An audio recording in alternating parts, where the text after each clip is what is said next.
Senhoras, senhores, caríssimos companheiros e irmãos em Cristo Jesus, o António e eu desejamos a todos muito boa tarde.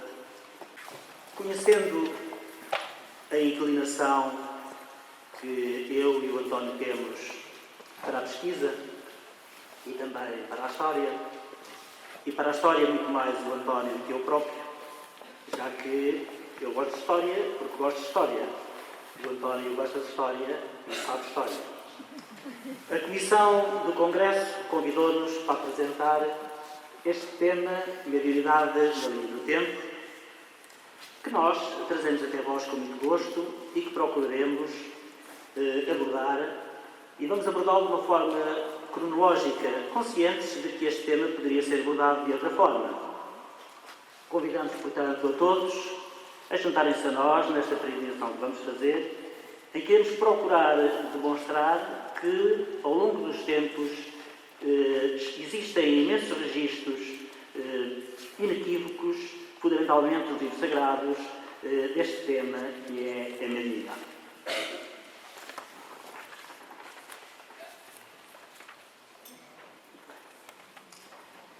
Deus cria espíritos desde todo o sempre. Por esse motivo, sempre haverá espíritos de diversos graus de evolução. A comunicação entre os dois planos da vida é uma realidade consequente das leis evolutivas estabelecidas por Deus, que permite o intercâmbio entre os dois planos existenciais, de modo a que os espíritas mais avançados possam ajudar a que se encontram na retaguarda. Assim, a mediunidade, como lei fundamental da natureza, é uma faculdade natural tão antiga quanto a existência da própria humanidade. Estudando as civilizações da Terra, vamos observar que a mediunidade tem-se manifestado em todos os tempos e em todos os lugares, desde as mais remotas épocas. Convém, entretanto, definirmos mediunidade. A expressão mediunismo, criada por Emmanuel, designa as formas primitivas de mediunidade que fundamentam as crenças e as religiões primitivas. Procurando uma definição do conceito de mediunidade, vamos recorrer ao imortal José de Plano Pires, que afirmou ser uma faculdade inerente a todo o ser humano, constituindo-se no exercício consciente ou não de recolha de impressões mais ou menos duradouras das esferas invisíveis. Pertence, portanto, inequivocamente ao domínio da comunicação. A diferença entre mediunismo e mediunidade assenta na conscientização do problema mediúnico. As religiões primitivas não podiam refletir sobre o fenómeno, o seu sentido e a sua natureza. A mediunidade é um mediunismo desenvolvido, racionalizado e submetido à reflexão religiosa e filosófica e ainda às pesquisas científicas necessárias ao esclarecimento dos fenómenos, de sua natureza e de suas leis. Falar de fenómenos mediúnicos, procurando historizá-los, conduz-nos a um olhar sobre as relações mais antigas do homem com o invisível. A ideia da divindade é inata no homem. Dessa ideia básica, em sintonia com o assombro do mundo misterioso e cheio de seres estranhos, nasceu a magia. O sentimento mágico do mundo estabeleceu as relações entre os homens e as coisas e os outros seres. Os processos mágicos desenvolveram-se através das manifestações mediúnicas. Vamos ver então fenómenos mediúnicos no passado. Os fenómenos mediúnicos no passado remoto eram tidos como maravilhosos, sobrenaturais, sob a feição fantasiosa dos milagres, que lhe eram atribuídos em razão do desconhecimento das leis que os regem. Aqueles que podiam manter intercâmbio com o mundo invisível eram considerados privilegiados, mas, por ignorância, infelizmente, também eram receados e muito incompreendidos. Pelo desconhecimento das leis que acionam o fenómeno, criaram-se inúmeras concepções vincadas pelo sobrenatural e ainda rituais destinados a fazê-lo ocorrer, muitos deles completamente absurdos, sendo utilizadas, nestes casos, excitantes, sonoros e químicos, como o álcool e os alucinogénicos. Mediunidade e a sua influência histórica na humanidade. Num ponto, todos os antropólogos estão de acordo. O enterro dos mortos marca a existência entre os seus praticantes de uma ideia de continuidade da vida após o túmulo. Isto aconteceu durante o último meio milhão de anos, quando o homem do Neandertal começou a enterrar os seus mortos com evidentes sinais de ritualismo, nos quais são usados flores e animais, o que demonstra também o surgimento da zoolatria. Segundo algumas correntes de antropologia, a ideia da imortalidade teria decorrido dos sonhos que o homem primitivo tinha com os seus companheiros já mortos, do sopro do vento por entre os galhos das árvores, que os faziam pensar em lamentos fantasmagóricos, enfim, de ver os seus rostos refletidos na água, etc. O que não se leva em conta é que o homem do Neandertal, tal como seus contemporâneos, não podia dar-se a grandes abstrações. Ele era tocado pela experiência concreta. A ideia da continuação da vida, além da sepultura, é por demais abstrata para ser inferida dos factos citados. Somente uma experiência fortemente concreta poderia fazer surgir a ideia da imortalidade pessoal. Diretamente dos médiuns do Neolítico surgiram os feiticeiros ancestrais e os sacerdotes de todas as religiões. Durante toda a Antiguidade, numa herança direta dos períodos pré-históricos, encontramos a evocação dos mortos como um facto corriqueiro no seio dos povos. Verifica-se todo um ritualismo voltado para tranquilizar e conquistar a simpatia dos mortos. Entre vários povos, os espíritos dos seus ancestrais eram cultuados em altares domésticos como divindades menores. Baseado no trato com os mortos, ou tendo este facto como revelação maior, surgiram os famosos mistérios da Antiguidade. É legítimo considerar que na fundação das grandes religiões da humanidade estão registadas inúmeras ocorrências de episódios que hoje, graças aos estudos espíritas, devem classificar-se como fenómenos mediúnicos. Os livros sagrados estão repletos destes factos, assim como a tradição oral os mantém bem vivos no consciente dos povos, até mesmo inseridos no folclore regional. Mediunidade na antiguidade pré-clássica e clássica. Vamos ver aqui um pouco sobre o hinduísmo. A relação entre os mundos material e espiritual tem sido registada em todas as épocas da humanidade, como já dissemos. Como exemplo, temos o Código dos Vedas, o mais antigo código religioso que se tem notícia, onde se encontra o registro da existência dos espíritos. Nessa obra, o grande legislador Manu se exprime assim: os espíritos dos ancestrais, no estado invisível, acompanham certos brahmas, convidados para cerimónias em comemoração dos mortos. Sob uma forma aérea, eles o seguem e tomam lugar a seu lado quando se sentam. Vejam bem, através e sob uma forma aérea, eles o seguem e tomam lugar a seu lado quando se sentam. Um outro orador hindu declara assim: há algum tempo antes de se despojarem do seu envelope mortal, do seu corpo, as almas que não praticaram senão o bem adquirem a faculdade de conversar com as almas dos que os precederam. Desde tempos imemoriais, os sacerdotes brahmanes, iniciados nos mistérios sagrados, preparavam indivíduos designados faquires para a obtenção dos mais notáveis fenómenos mediúnicos, tais como a levitação, o estado sonambúlico até ao nível do êxtase, a insensibilidade hipnótica à dor, entre outros, além do treino para a educação dos píteres, sendo que os píteres eram espíritos que viviam no espaço depois da morte do corpo, em que eles acreditavam plenamente, cujos segredos eram reservados somente àqueles que apresentassem 40 anos de noviciado, treino e de obediência passiva.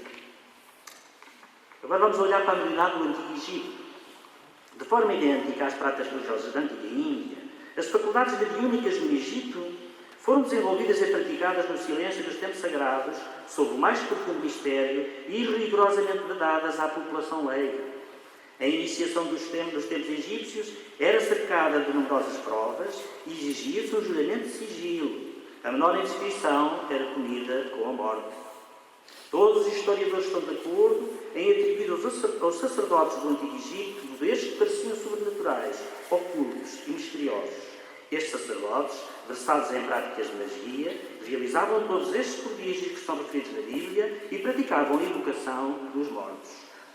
Esta casta sacerdotal era muito respeitada e temida, pois o vulgo atribui poderes seres sobrenaturais que misturavam capacidades mediúnicas com magia e prestidigitação. A ciência destes sacerdotes incluía conhecimentos e práticas sobre magnetismo, sonambulismo, cura pelo soro provocado, uso da sugestão, hipnotismo e clarividência com fins terapêuticos. Quando Moisés libertou o povo hebreu do cativeiro egípcio, vamos encontrar aquele que um dia havia de ser o codificador da doutrina espírita, envergando a túnica sacerdotal e já detentor de sabedoria que o colocava como sacerdote preferido do faraó Ramsés II. Estamos a referir-nos ao sacerdote Amenófis, que é médium de efeitos físicos. Temos dados, inclusive, de que existem relatos sobre as sessões de materialização que eram realizadas àquela época. Mediunidade na Suméria e Babilónia. A medicina entre os sumérios constituía-se num misto de herbanária, fitoterapia e magia, cujo receituário consistia principalmente na elaboração de feitiços, a fim de exorcizar os maus espíritos que acreditavam ser a causa das moléstias. Será que era? Se calhar eram, ainda hoje são muitas vezes. Já os babilónios viviam cercados de superstições. Acreditavam que hordas de espíritos malévolos se escondiam na escuridão e cruzavam os ares, espalhando em seu caminho o terror e a destruição, para os quais a única defesa eram os sacrifícios e os sortilégios mágicos. Feitiços. Não sendo os inventores da feitiçaria, atribuíam-lhe um lugar de grande importância, a ponto de terem criado leis que prescreviam a pena de morte contra os seus praticantes. Há registros de terem sido muito doídos os poderes dos feiticeiros. E como nós estamos, assim, com o estômagozinho aconchegado, depois de almoço, apesar do bem de cultura maravilhoso que recebemos, uma voz apenas monocórdia acaba por, talvez, nos levar um pouco à sonolência. Eu vou passar a palavra ao nosso querido amigo Mendonça, que vai continuar. E assim nós vamos nos revezando, que é para ninguém adormecer.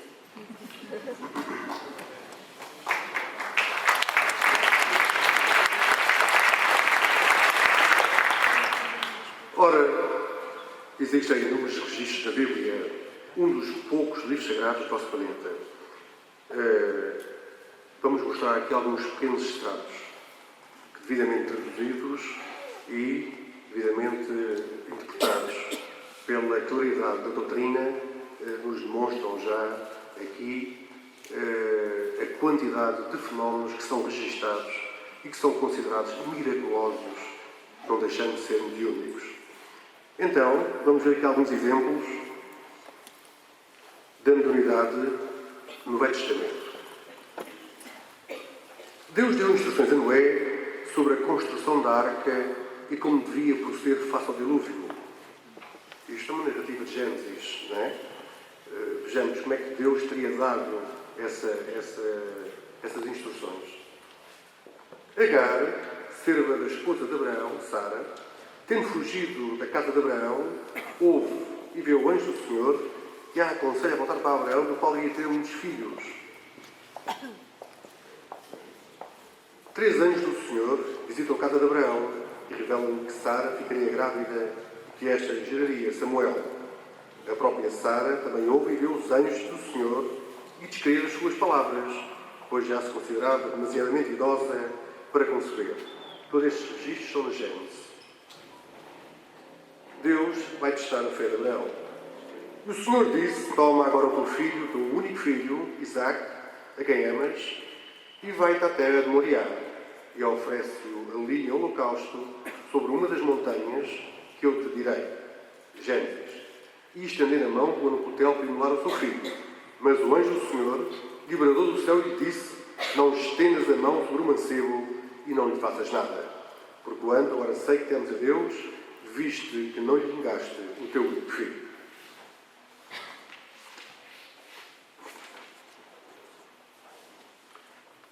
Noutro registro, também, este em Números 22, vai aparecer Balaque, rei de Moab, com medo do numeroso povo que chegara do Egito, mandado por Moisés, enviou mensageiros para chamar Balaão, o profeta, para que este lançasse uma maldição sobre aquele povo. Balaão consulta ao seu Deus e diz: não vá com eles. Você não poderá amaldiçoar este povo, porque este povo é abençoado. Mas Balaque, aflito, enviou então outros líderes de maior número e mais importantes do que os primeiros que seduziram Balaão com recompensas. Então Balaão levantou-se pela manhã, pôs a sela sobre a sua jumenta e foi com os líderes de Moabe. Porém, um anjo do Senhor pôs-se no caminho para impedi-lo de prosseguir. Balaão ia montado na sua jumenta que se recusava a avançar por aquele caminho. Então o Senhor abriu os olhos de Balaão e ele viu o anjo do Senhor parado no caminho, empunhando a sua espada.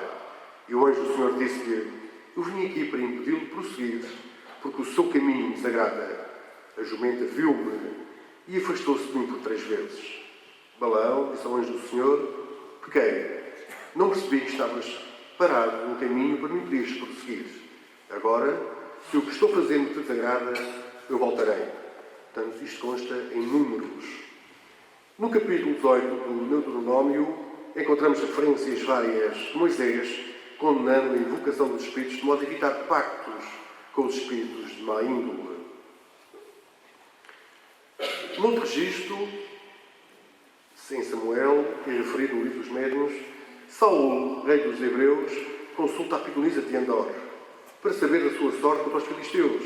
Neste episódio, o próprio espírito do profeta Samuel, evocado pela pitonisa, vem aconselhar Saul.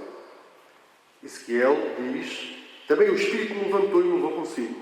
E eu fui cheio de amargura da indignação do meu espírito. Porém, a mão do Senhor estava comigo, confortando-me. O mesmo Ezequiel afirma: olhei e eis uma figura como de fogo. Estendeu ela dali uma semelhança de mão e me tomou pelos cachos da cabeça. O Espírito me levantou entre a terra e o céu e me levou a Jerusalém em visões de Deus. Registro de Ezequiel. Belsazar, neto de Nabucodonosor, era corregente da Babilónia com o seu pai Nabonido. Sendo um jovem arrogante, vaidoso da sua posição, um dia organiza uma grande festa, oferecendo um alto banquete a cerca de 1000 convidados. Depois de já muito ter comido e bebido, mandou que trouxessem os vasos de ouro e de prata que Nabucodonosor, seu avô, tinha transportado do templo de Jerusalém. E deles se utilizam para continuar a beber tanto o rei como os nobres da sua corte e as suas concubinas. Bebiam eles o vinho e louvavam os seus deuses de ouro e de prata, de metal, de ferro, de pau e de pedra, quando na parede do salão apareceu uma misteriosa mão que escreveu com fogo estas palavras: Mané, Tecel e Fares. O rei de imediato mandou que viessem até à sala os magos e intérpretes para que dissessem o que significavam aquelas palavras ali escritas. Entretanto, nenhum deles conseguiu decifrar a mensagem gravada. Foi então que a rainha se lembrou de Daniel, um hebreu que tinha fama de mago ou de profeta, e Daniel veio, e depois de censurar duramente a conduta do rei, interpreta a frase do seguinte modo: Mané vai significar: Deus contou os dias do teu reinado e lhe pôs fim. Tecel, tu foste pesado numa balança e o teu peso foi considerado insuficiente. Faras, o teu reino dividiu-se e foi dado aos medo-persas.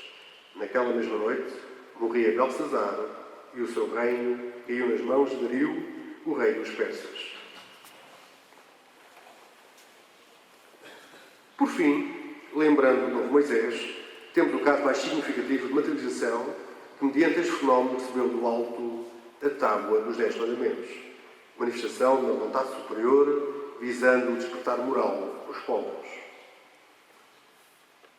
Com o aparecimento do cristianismo, a mediunidade foi amplamente utilizada pelos seus profitentes e os apóstolos que se mantiveram leais a Cristo tornaram-se médiuns notáveis.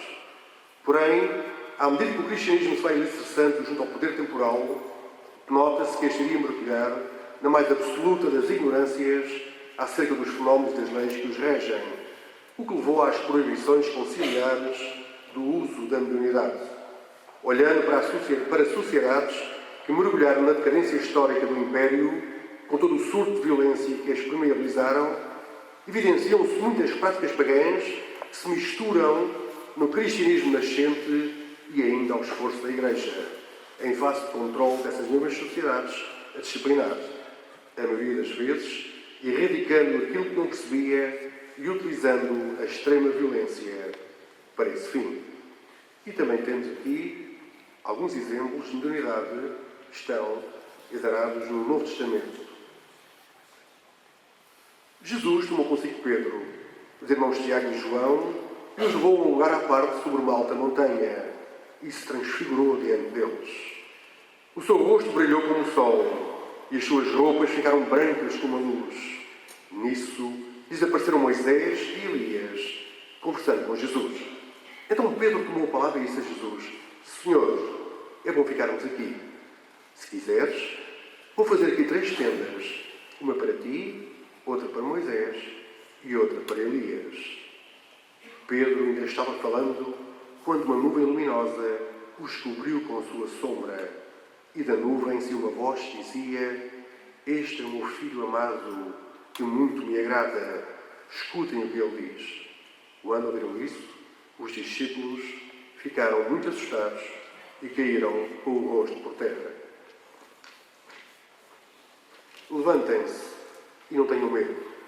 Os discípulos ergueram os olhos e não viram mais ninguém, a não ser somente Jesus. Ao descerem da montanha, Jesus ordenou-lhes: Não contem a ninguém esta visão, até que o Filho do Homem tenha ressuscitado dos mortos. Registro de Mateus 17, 9. No dia de Pentecostes, os emissários espirituais do Senhor produziram fenómenos físicos em grande quantidade, como sinais luminosos, vozes diretas, inclusive factos de psicofonia e de xenoplesia, em que os ensinamentos do Evangelho foram ditados em várias línguas, simultaneamente para os israelitas de procedências diversas. Registro de Atos. Na estrada de Damasco, Jesus aparece a Saulo de Tarso, e este, ofuscado por uma luz resplandecente, ouve as palavras do Mestre que o convida à conversão. Os homens que viajavam com Saulo pararam emudecidos. Ouviu uma voz, mas não viam ninguém. Saulo levantou-se do chão e, abrindo os olhos, não conseguia ver nada. E os homens o levaram pela mão até Damasco. Por 3 dias ele esteve cego, não comeu nem bebeu. Na continuação desta passagem, deparamos com o magnetismo curativo por imposição das mãos.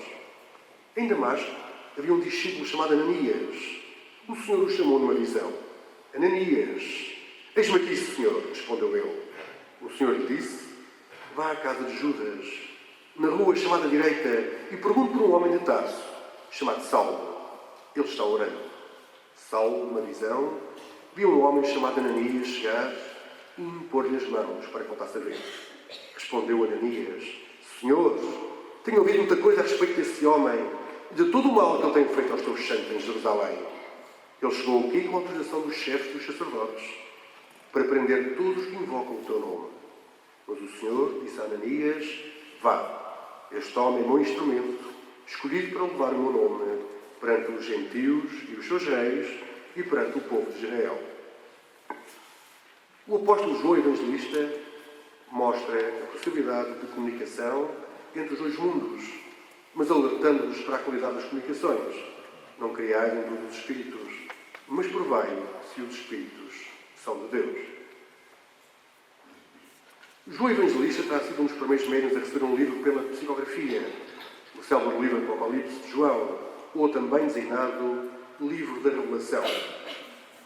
Eu, João, irmão vosso e companheiro convosco na aflição, no reino e na perseverança em Jesus, estava na ilha chamada Patmos, por causa da palavra de Deus e do testemunho de Jesus. Eu fui arrebatado em espírito no dia do Senhor e ouvi por detrás de mim uma grande voz, como de trombeta, que dizia: O que vês, escreve num livro e envia-o às 7 igrejas: a Éfeso, a Esmirna, a Pérgamo, a Tiatira, a Sardes, a Filadélfia e a Laodiceia.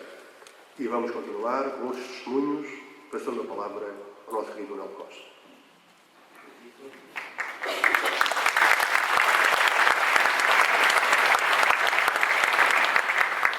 Pois bem, cá estamos de novo, agora falando um pouco aqui na Grécia. Na Grécia, a crença nas evocações era comum. Todos os templos possuíam as chamadas pitonisas, encarregadas de proferir oráculos, evocando os deuses, mas às vezes o consultante queria o próprio ver e falar com a sonda desejada, e como na Judeia, conseguia-se colocá-lo em comunicação com o ser ao qual desejava interrogar. Gente de todas as classes sociais, inclusive autoridades públicas, visitavam estes lugares e recebiam orientações das mais diversificadas. O mais famoso oráculo da antiguidade foi o Santuário de Apolo, em Delfos, localizado nas encostas do Monte Parnaso, no Golfo de Corinto, na Grécia. Embora sua existência já fosse conhecida por Homero, sua fama só se difundiu entre as comunidades helénicas no século VII e VI a.C., quando começou a ser consultado por monarcas, legisladores, políticos e chefes militares. O filósofo grego Sócrates, constantemente orientado pelo seu guia espiritual, revela-se professor do cristianismo. Dizia ele: desde minha infância, graças ao favor celeste, sou seguido por um ser quase divino, cuja voz me interpela a esta ou àquela ação. Os discípulos de Sócrates se referem com admiração e respeito ao amigo invisível que o acompanhava com muita frequência, falando e aconselhando. Mediunidade entre os celtas e o ramo gaulês. Os celtas, povo que se espalhou por grande parte da Europa entre os séculos XXI e I a.C., atingindo a sua maior influência entre os séculos VI e III a.C., constituíram grupos herméticos de sacerdotes treinados para comunicarem com o homem. Um dos ramos celtas, instalado nos territórios ocupados pela França e Bélgica modernos, é o ramo gaulês, designando este ramo os seus sacerdotes com o termo de druidas. A escolha dos futuros iniciados era feita entre a classe aristocrática e, desde criança, já se submetiam à rigorosa disciplina e intenso aprendizado junto aos druidas mais velhos. A sabedoria druídica já admitia a reencarnação, a inexistência de penas eternas, o livre-arbítrio, a imortalidade da alma, a lei de causa e efeito e as esferas espirituais. Segundo o espírito Zéfiro, aproximadamente no ano 100 a.C., Denis Arribail foi um druida. Foi o conhecimento dessa etapa reencarnatória que levou o nosso codificador a decidir assinar as obras da codificação com o pseudónimo Allan Kardec. Em Roma, os romanos também tiveram os seus sacerdotes especializados em falar com os mortos, designados por euspices, que interpretavam as posições dos deuses pelo exame das vísceras de animais sacrificados, pela direção do voo dos pássaros e pelos fenómenos da natureza, como raios, trovões, eclipses. A expansão do cristianismo pôs fim à atividade dos oráculos. Júlio César esteve com a Patrícia Seturina, informando-se que no dia 15 de março algo muito grave aconteceria em sua vida. Na data prevista, César segue para o Senado e no seu vestíbulo é atacado por vários senadores e o seu filho adotivo, Bruto, recebendo cerca de 23 punhaladas, morrendo quase imediatamente. Outro imperador romano, Nero, nos últimos dias do seu reinado, viu-se fora do corpo carnal junto da sua genitora Agripina e sua esposa Otávia, ambas assassinadas por sua ordem, que lhe pressagiaram a sua ruína e a sua subsequente queda no abismo. O historiador público Cornélio Tácito refere que durante os meses em que Tito Flávio Sabino Vespasiano estava em Alexandria, aguardando os ventos favoráveis de verão a fim de viajar em segurança, diversos prodígios aconteceram pelos quais se manifestaram a proteção do céu e o interesse que os deuses pareciam ter por este príncipe. Então estes prodígios despertaram em Vespasiano o desejo de visitar a morada sagrada dos deuses para consultá-los em relação ao Império. Ele ordenou que o templo fosse fechado a todas as pessoas. Uma vez lá dentro, e atento ao que o oráculo lhe dizer, notou atrás de si um dos chefes egípcios, dos mais importantes, chamado Basílides, que ele sabia estar doente em lugar bem distante de Alexandria.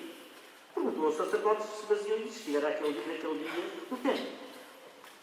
Perguntou aos passantes se o tinham visto na cidade. E, por fim, enviou homens a cavalo e certificou-se que realmente, naquele momento em que lhe havia aparecido, Basílides estava a 80 milhas de distância. Este facto é referido amplamente no livro dos Médiuns.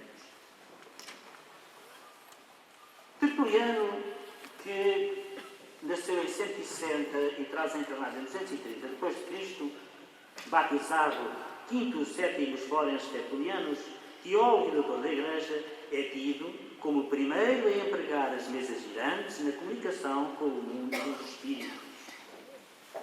Amianos Marcelinos, por seu lado, 330 a 400 depois de Cristo, historiador latino, cita em seus escritos uma modalidade de comunicação através de uma mesa sobre a qual havia gravado um alfabeto. Um anel pendurado por um fio era suspenso sobre o abecedário. Em meio às suas oscilações, as letras de uma determinada palavra iam sendo apontadas uma a uma. Este curioso instrumento chamava-se mensa divinatoria. Medievidade na Idade Medieval. Os povos europeus, após a decadência de Roma, entram num período desordenado em que o único referencial, com alguma solidez, é a Igreja. Esboça-se um novo paradigma político, social e económico, referido pelos historiadores como Idade Média. A Ásia, também repartida num mosaico de povos, muitos deles ainda entregues ao nomadismo, apenas apresenta uma civilização organizada social e politicamente. O Império do Meio, amigo da multimilenar China, que também cultua os seus antepassados. Em África, a sul do Magrebe, impera o tribalismo, apresentando-se como o continente mais atrasado culturalmente do nosso orbe planetário e emanando-se às populações insulares do Pacífico. Também a América, pouco populosa e apresentando comunidades índias, com estruturas sociais bem diferenciadas, vive e desenvolve-se sob a égide dos seus feiticeiros magos, obedecendo aos rituais de traça xamânica, evocando os seus espíritos para fins terapêuticos e outros, mas sem nada adiantarem na resolução do fenómeno mediúnico, que muitas vezes é provocado através da percussão, da dança, da ingestão de licores mais ou menos alcoólicos. Na América do Sul, especialmente os aztecas, os incas e os maias desenvolveram rituais litúrgicos complexos, acreditando na existência da vida depois da morte, e especialmente os aztecas celebrando rituais sangrentos com sacrifícios humanos. Na Europa tardo-medieval, pontificam realidades extraordinárias, Francisco de Assis, Dante Alighieri, João Huss, Joana d'Arc. Francisco de Assis, com suas vozes, e António Padre de Lisboa são referências por mais conhecidas destas idades medievais, embora tenham surgido localmente inúmeros médiuns que, pela sua ignorância e por não estarem protegidos pela Igreja, foram perseguidos por esta com enorme sangue. Vamos ver aqui alguns casos de mediunidade relativamente a São Francisco. Em 1212, São Francisco e seus companheiros fizeram a sua primeira tentativa frustrada de evangelizar os sarracenos na Síria, mas não conseguiram chegar ao seu destino e acabaram voltando a Assis com grande dificuldade. Durante a viagem de navio, conta a tradição que o santo fez o milagre de pacificar uma tempestade e de multiplicar a comida dos marinheiros que terminava. Nessa época, seus milagres foram numerosos. Em Ascoli, curou enfermos e fez muitas conversões. Em Arezzo, os reis de um cavalo, vejam bem, que ele havia tocado, curaram uma mãe em perigoso trabalho de parto. Em Narni, curou um paralítico.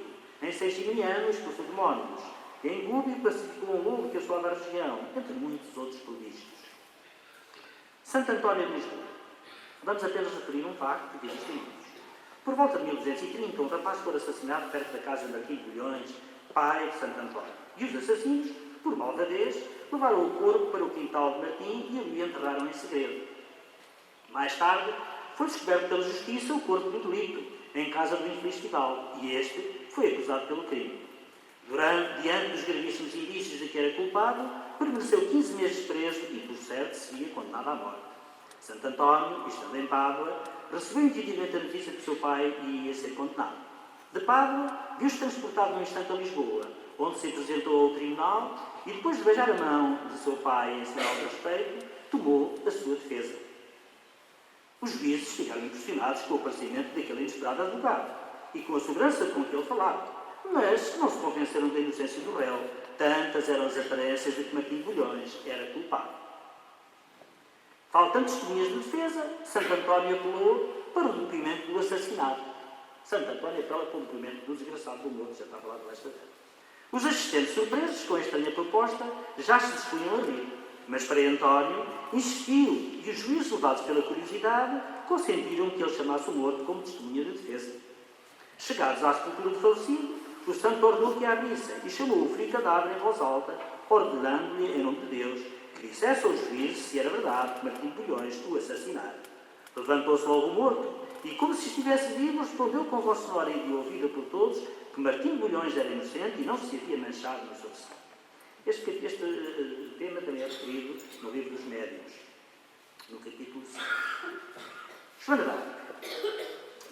Joana d'Arc, com 13 anos de idade, começou a ter visões e receber mensagens que ela dizia ser dos santos Miguel, Catarina e Margarida. Orientada pelas vozes do céu, assumiu a missão de libertar sua pátria do jugo inglês e, guiada por essas vozes, reorganizou o exército francês e conduziu Carlos VII ao trono. Seu triunfo motivou inveja e intrigas que culminaram na sua captura, o que é normal. Infelizmente, os triunfos daqueles que algo fazem cria sempre muita inveja e intrigas por parte daqueles que ainda não conseguiram chegar ao estágio que nós, graças a Deus, todos já chegamos. Foi perseguida como herege, submetida ao sacrifício inquisitorial e, posteriormente, condenada pelo facto de não querer negar essas vozes perante a Igreja. Ela ouvia as vozes, mas eles queriam que ela negasse, que ela as ouvia. Posteriormente, a própria Igreja, que a condenou e à qual Joana sempre respeitou e foi fiel, declarou inocente, vindo depois a canonizá-la. E o nosso querido António vai continuar para terminar a nossa. Ora, e a história continua. Os tempos continuam a desenrolar-se, a desvelarem-se e chegamos à Idade Moderna e mais tarde à Idade Contemporânea.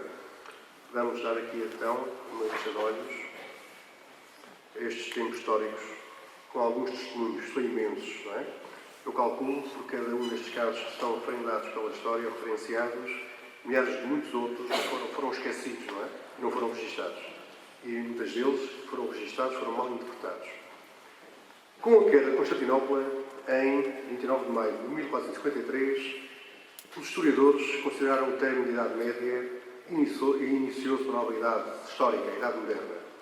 Com este período vai recrudescer o combate às práticas de bruxaria por parte das igrejas católica e da nova Igreja Protestante. Inúmeras pessoas foram incineradas, foram queimadas, por falta de compreensão do fenómeno mediúnico. Apesar disso, os fenómenos mediúnicos continuavam a apresentar-se, mesmo no seio da Igreja Católica. E aqui temos este caso do conhecimento de muitos de Frei José de Cupertino, que viveu em 1603 e 1663. Frei José de Cupertino evitava com facilidade. Muitas foram as testemunhas desses fenómenos, entre as quais se encontrava, na altura, o próprio Papa Urbano VIII. Frei José Cupertino era um padre inculto, mas muito simples e humilde. A si próprio se chamava de Frei Burro. Um dia o Papa Urbano VIII encontrou-se com ele em Grotela. O Papa falava aramaico, fez-lhe perguntas complicadas e Frei José respondeu-lhe na mesma língua com grande sabedoria e naturalidade. Depois deste episódio, ele passou a ser muito mais respeitado e por várias vezes foi consultado pelos exegetas da Igreja, pelos intérpretes das Escrituras, pelos exegetas da Igreja sobre questões muito controvertidas e o irmão Burro respondia a todas como se fosse um iluminado na matéria. Dizia com simplicidade que em algumas das suas visões às vezes ficava conversando com alguns apóstolos e às vezes com o próprio Jesus e com a Virgem Maria. Emanuel Swedenborg vai aparecer já no século XVIII. Vai ser um dos precursores estudados, um dos precursores da doutrina espírita. Emanuel Swedenborg vai recolher, afastado do corpo físico, anotações de vários planos espirituais, que ele próprio filtrava para o conhecimento humano, segundo as concepções de vida da sua própria época.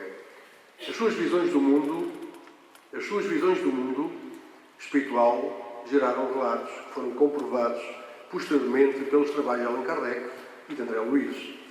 O célebre escritor inglês Arthur Conan Doyle escreveu que a elaboração da doutrina, e Arthur Conan Doyle tem uma história do espiritismo, que a elaboração da doutrina vinha sendo preparada cuidadosamente, até mencionando batedores e patrulhas de vanguarda ou de reconhecimento, que prepararam o terreno para uma invasão espiritual organizada deste nosso mundo.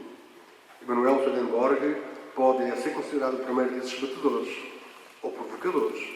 e, portanto, um precursor do espiritismo, pois lançou-se literalmente na elaboração de uma doutrina alavancada por sua magnífica cultura e poderosa inteligência. Ainda hoje, a Suécia tem uma igreja swedenborgista baseada nesta doutrina que ele criou, tem cerca de 10 a 12 mil neófitos, não é? Que caminha à revelia ou paralelamente a outras igrejas. Ao longo do século XIX, os testemunhos mediúnicos sucedem-se e reencarnam inúmeros missionários da modernidade com a missão de comprovarem a realidade espiritual. E aqui vamos citar alguns desses nomes. Andrew Jackson Davis, Eusapio Palladino, Seyton Moses, Vera Krasnovskaya, Elisabeth Esperance, Florence Cook, Frederica Hofer, Daniel Douglas Home, etc. Para além das pessoas ou médiums, abundam casos como o de Hydesville, casos uns mais bem documentados e outros, muitos, abafados pelos poderes locais. Foi então que esta faculdade mal conhecida e anatematizada por muitos foi abordada por uma competência fria e racional que observou, registou e iniciou um processo de estudo que iria culminar com o enunciado de uma nova doutrina, a doutrina dos espíritos. Kardec vai abordar, registar, estudar e classificar este tipo de fenomenologia, sistematizando racionalmente e dela deduzir normas e princípios diretores. Então, lá em conclusão, a doutrina espírita surgiu na época em que os homens estavam preparados pela evolução das mentalidades da civilização em entendê-la e a dar-lhe continuidade. O século de Kardec é também o século de Darwin, de Freud, de Zamenhof, o século em que a escravidão foi banida a todos os países civilizados. Enfim, o século XIX foi uma época de tal modo marcante na história da humanidade só se pode comparar como ao século de Péricles, que foi a idade de ouro da Grécia Antiga, ou ao século de Augusto, em que, entre outros eventos de importância, nasceu Jesus de Nazaré. E aqui concluímos este trabalho, que é um trabalho realmente que é um breve bosquejo de alguns factos, dentre centenas daqueles que foram registados, e muitos dos nomes que aqui foram citados são seguramente do conhecimento da Assembleia aqui a que assistiu ao trabalho. É um trabalho de pesquisa, é um trabalho cuja bibliografia é fácil de aceder, é pela internet, e vem apenas elencar que a modernidade é tão antiga como a história do homem. Aliás, faz parte da história do homem. Diz José Clemente Pires que vida e modernidade podem ser diferentes formas de encarar a mesma e a própria vida. E quanto a isto, julgo eu, o Manuel não terá muito mais a avendar e consideramos este breve bosquejo concluído e terminado. O nosso obrigado.